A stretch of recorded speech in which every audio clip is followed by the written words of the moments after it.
God aften. Lige en hurtig opdatering fra Gus Magi med Jan og Lone.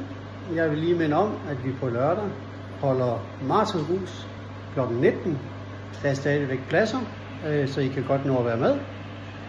Og så vil jeg lige introducere jer for min lille ombygning af vores ismaskine.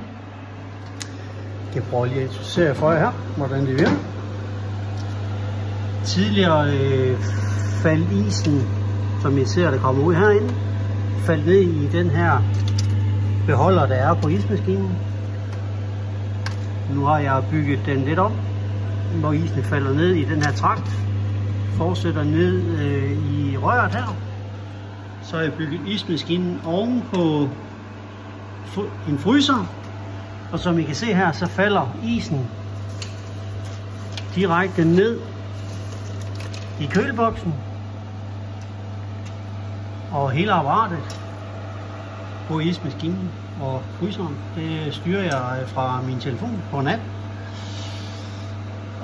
Og samtidig med har jeg lige fået bygget en lille taphane af her til smeltevand på køletasken, så at det er nemt og hurtigt at producere is til vores saunagus.